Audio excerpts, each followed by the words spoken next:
فلما ذهب عن ابراہیم الروع، جب ابراہیم کا خوف جاتا رہا، وجاءت البشرا، اور یہ بشارت پہنچ گئی، ان کے لیے خوشی کی بات تھی کہ اب سارا کے ہاں بھی اللہ تعالیٰ بیٹا عطا کرے گا۔ یجادلنا فی قوم لوط، اب اس نے جھگڑنا شروع کر دیا ہم سے قوم لوط کے بارے میں۔ یہ مجادلہ جو ہے یہ تورات میں بڑی تفصیل سے آیا ہے کہ دیکھو تم جو جا رہے ہو، اگر اس شہر کے اندر، ان بستیوں کے اندر 50 آدمی بھی راست باز ہوں گے تو کیا کرو گے؟ کیا پھر بھی ہلاک کر دو گے؟ فرشتوں نے کہا نہیں، اگر 50 آدمی وہاں ہوئے، اگر راست باز ہوئے تو ہم ہلاک نہیں کریں گے۔ اچھا دیکھو، میری کوئی حیثیت نہیں ہے، میں بہت ناچیز ہوں، لیکن میں پھر جرأت کرتا ہوں، میں اللہ سے عرض کرتا ہوں کہ اچھا ہو سکتا ہے 40 ہوں وہاں پر، تو پھر اچھا 40 بھی ہوئے تو پھر ہم ان کو بھی پھر چھوڑ دیں گے، بستیوں کے پر عذاب نہیں آئے گا۔ ہوتے ہوتے 5 پہ آ گئے، جس پہ کہ آخر میں کہا گیا کہ اے ابراہیم چھوڑو اب اس بات کو، اب یہ تمہارے رب کا فیصلہ آ چکا۔ وہاں ایک بھی نہیں ہے، تم 5 کی بات کر رہے ہو۔ وہاں تو سوائے حضرت لوط علیہ السلام کے خود اور ان کی 2 بیٹیوں کے اور کوئی بھی نہیں تھا کہ جو ان شہروں میں سے بچا ہو۔ تو یجادلنا فی قوم لوط، اب وہ قوم لوط کے بارے میں ہم سے جھگڑنے لگے، یعنی چونکہ وہ حلیم الطبع تھے، طبیعت میں نرمی تھی، وہی جو حضور کی طبیعت میں بھی تھی، حضرت ابوبکر کی طبیعت میں بھی تھی، اس وجہ سے انہوں نے کہا کہ عذاب سے بچنے کی کوئی شکل ہو سکے۔ ان ابراہیم لحلیم اواہ منیب، 3 الفاظ جمع کر دیے گئے۔ یقیناً ابراہیم بہت ہی حلیم بھی تھا، بہت ہی نرم دل تھا، اور بہت ہی اللہ کی جناب میں رجوع کرنے والا تھا۔ یا ابراہیم عارض عن ھذا، تو اب کہا گیا ان سے کہ ابراہیم اب چھوڑیے، اب اس بات سے آپ ذرا قطع تعلق کیجئے۔ انہ قد جاء امر ربک، یہ تو اب آپ کے رب کا فیصلہ آ چکا ہے۔ وانہم آتیہم عذاب غیر مردود، اب ان پر وہ عذاب آ کر ہی رہے گا جسے لوٹایا نہیں جا سکے گا۔ ولما جاءت رسلنا لوطا سیء بہم ضاق بہم ذرعا، تو جب آئے ہمارے یہ فرشتادے بھیجے ہوئے، ہمارے یہ پیغامبر، یہ فرشتے لوط کے پاس، سیء بہم، کہ وہاں پر یہ بھیجے گئے تھے بہت خوبصورت لڑکوں کی شکل میں، اور ان کے ہاں جو تھا معاملہ آپ کو معلوم ہے کہ جو عبرت پرستی ان کے ہاں تھی اور جو سوڈمی تھی، تو یہ لڑکے خوبصورت آ گئے تو اس قوم کے لیے، تو ان کے لیے جشن ہو گیا کہ ہمارے لیے شکار آ گئے ہیں بہت اچھے، لوط کے ہاں بڑے عمدہ شکار پہنچے ہیں، لہذا وہ سب غول کے غول اب آ رہے ہیں، حضرت لوط علیہ السلام کے گھر پر چڑھائی کر رہے ہیں۔ تو جب ہمارے یہ فرشتادہ، ہمارے یہ جو نوجوان لڑکوں کی شکل میں جن کو بھیجا گیا تھا فرشتوں کو، وہ جب پہنچے حضرت لوط کے پاس، سیء بہم، وہ ان کو دیکھ کر بہت غمگین ہوا کہ یہ بڑا میرے لیے، وضاق بہم ذرعا، ان کا دل بڑا تنگ ہوا، وقال ھذا یوم عصیب، اور انہوں نے کہا میرے لیے بڑا سختی کا دن آ گیا ہے، میرے پاس اتنی طاقت نہیں ہے کہ میں ان بدبختوں کا مقابلہ کر سکوں، اپنے ان مہمانوں کو ان کی دست برد سے میں بچا سکوں، اور وہ لوگ جو ہیں جانتے تھے جس قسم کی خبیث ان کی تباہی ہو چکی تھی کہ وہ کسی اپیل اور کسی دلیل سے بعد آنے والے نہیں ہیں، تو اس سے ان کے دل کے اندر جو ہے وہ ایک عجیب کیفیت پیدا ہوئی۔ سیء بہم وضاق بہم ذرعا وقال ھذا یوم عصیب وجاءہ قومہ یہرعون الیہ، اور اب آئی اس کی قوم اس کے پاس والہانہ دوڑتی ہوئی، بڑے خوشی سے ناچتے ہوئے آ رہے ہیں کہ آج تو ہمارے لیے جو ہے وہ بہت ہی عمدہ شکار پہنچ گیا ہے۔ وَمِن قَبْلُ كَانُوا يَعْمَلُونَ السَّيِّئَاتِ، وہ پہلے ہی سے ان گندے کاموں کے اندر ملوث تھے۔ قَالَ يَا قَوْمِ هَؤُلَاءِ بَنَاتِي هُنَّ أَطْهَرُ لَكُمْ، حضرت لوط نے فرمایا کہ دیکھو میری قوم کے لوگوں، میری بیٹیاں موجود ہیں، وہ تمہارے لیے بہت پاکیزہ ہیں۔ اس کے 2 معنی کیے گئے، ایک تو یہ کہ بیٹیوں سے مراد ہے کہ جو تمہاری بیویاں ہیں وہ میری بیٹیوں کے مانند ہیں۔ نبی جو ہوتا ہے وہ گویا کہ قوم کے لیے والد کی جگہ ہے، جیسے کہ قرآن مجید میں وَأَزْوَاجُهُ أُمَّهَاتُهُمْ، حضور کی تمام ازواج جو ہیں وہ پوری امت کے لیے ماؤں کے درجے میں ہیں، تو گویا کہ میری بیٹیاں ہیں، اللہ نے تمہارے لیے ان کو پیدا کیا ہے، تمہارے لیے جوڑا بنایا ہے، وہ پاک جو ہے تمہارے لیے راستہ اپنی شہوت کی کے تقاضے کو پورا کرنے کے لیے صحیح راستہ اس کو چھوڑ کر، اور یہ بھی ہو سکتا ہے کہ انہوں نے اپنی بیٹیوں ہی کو پیش کیا ہو کہ تمہیں اگر کرنا ہی ہے تو نکاح کر لو، میں اپنی بیٹیاں تمہیں نکاح میں دینے کو تیار ہوں، لیکن میرے جو یہ مہمان ہیں ان کے بارے میں مجھے رسوا نہ کرو۔ قال یا قوم هؤلاء بناتی هن اطہر لکم فاتقوا اللہ ولا تخزون فی ضیفی، تو اللہ کا خوف کرو اور دیکھو مجھے میرے مہمانوں کے معاملے میں رسوا مت کرو۔ الیس منکم رجل رشید، کیا تم میں کوئی ایک آدمی بھی شریف اور کوئی ایک آدمی بھی نیک چلن نہیں رہا؟ یعنی کوئی تو تم میں سے ایسا نکل آتا جو میرا ساتھ دیتا، جو میری ہاں میں ہاں ملاتا، تم میں تو معلوم ہوتا کہ کوئی ایک شخص بھی شریف النفس باقی نہیں رہا۔ قالوا لقد علمت ما لنا فی بناتک من حق، انہوں نے کہا کہ اے لوط تمہیں خوب معلوم ہے تمہاری بیٹیوں پر ہمارا کوئی حق نہیں ہے۔ اس سے معلوم ہوتا ہے وہ دوسری ہی بات ہی زیادہ راجح ہے وَإِنَّكَ لَتَعْلَمُ مَا نُرِيدُ، اور تم خوب جانتے ہو جو ہم چاہتے ہیں، یعنی باتیں مت بناؤ، ہماری توجہ جو ہے ادھر ادھر لے جانے کی کوشش نہ کرو، تم جانتے ہو ہم جو چاہتے ہیں، جس کے لیے ہم حاضر ہوئے ہیں، جس کے لیے ہم پہنچے ہیں۔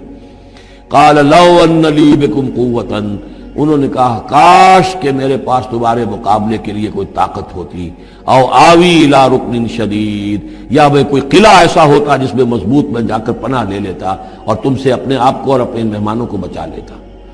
یہاں ہے اصل میں حضور صلی اللہ علیہ وسلم کی ایک حدیث میں الفاظ آئے ہیں، یرحم اللہ لوطا لقد کان یاوی الی رکن شدید، اللہ تعالیٰ رحم فرمائے لوط پر، وہ ایک مضبوط قلعے میں تھے،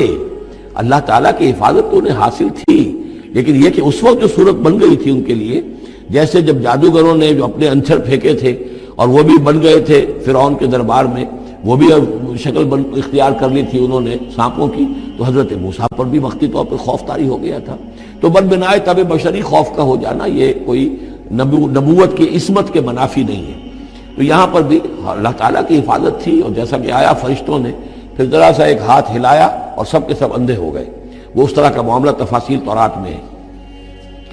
قال لو ان لی بکم، لیکن جو حسرت کی کیفیت تھی اور جس طرح ضیق میں ان کی جان اس وقت آئی تھی، اس کا تصور کیجئے، کاش کہ میرے پاس تمہارے مقابلے کے لیے طاقت ہوتی، او آوی الی رکن شدید، یا کوئی ایسا ہوتا مضبوط مستحکم قلعہ جس میں جا کر میں پناہ لے لیتا۔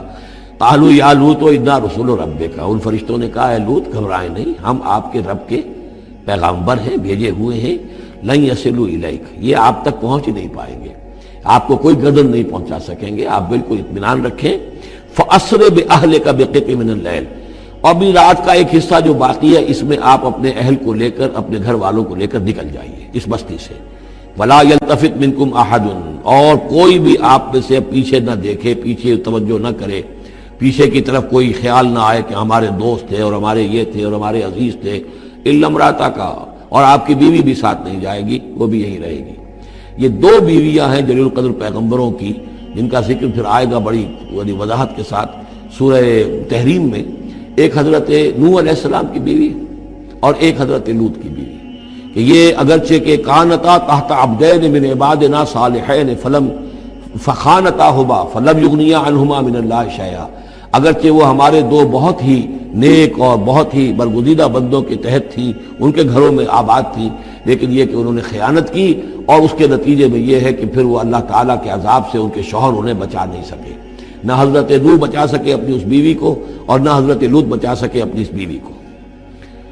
الا امرأتک، سوائے آپ کی بیوی کے، انہ مصیبھا ما اصابہم، اس کے اوپر تو وہی مصیبت آ کر رہنی ہے جو ان سب پر آنی ہے۔ ان موعدہم الصبح، اور دیکھیے ان کے وعدے کا وقت صبح کا ہے، صبح کو وہ عذاب آ جائے گا۔ الیس صبح بقریب، کیا صبح قریب نہیں ہے؟ یعنی اب جلدی کیجئے، اب آپ فوری طور پر یہاں سے اپنی بچیوں کو لے کر نکل جائیے۔ فلما جاء امرنا جعلنا عالیہا سافلہا، جب ہمارا حکم آ پہنچا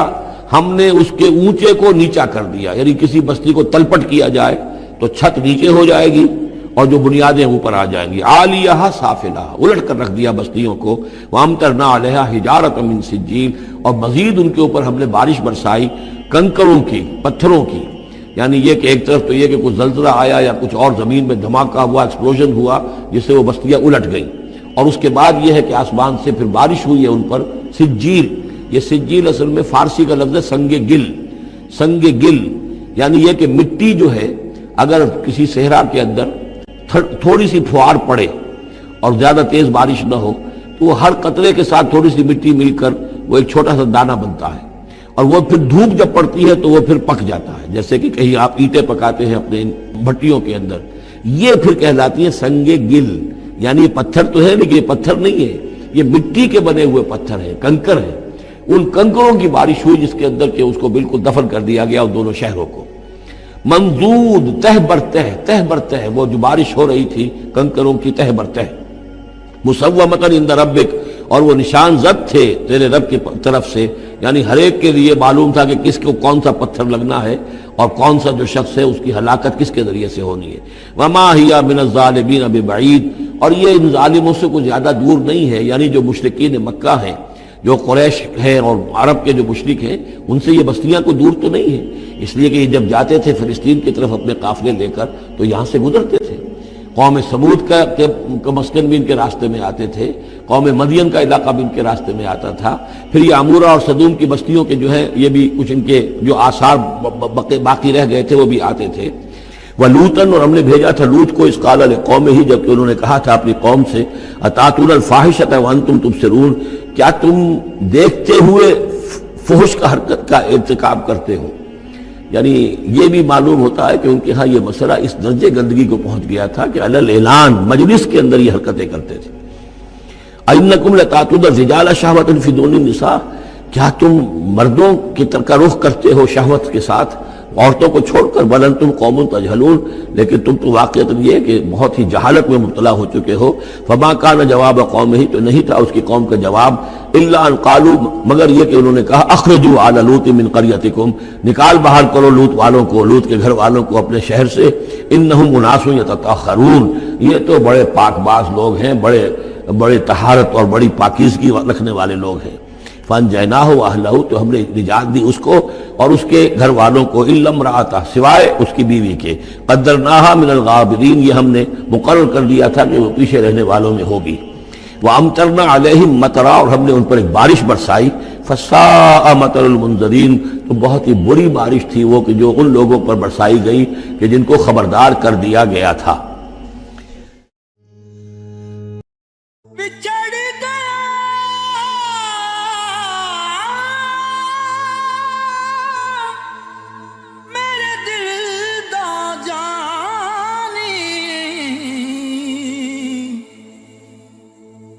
میں ککھاں وانگر رل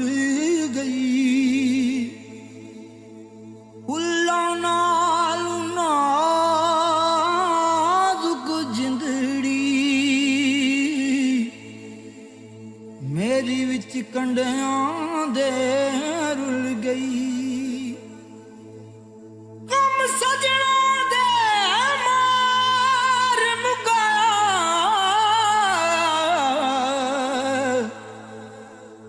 تے میں اتھروں بن کے ڈل گئی، ایک مایا تیری یاد نہ بھلدی، باقی ہر شے جگ دی بھل گئی۔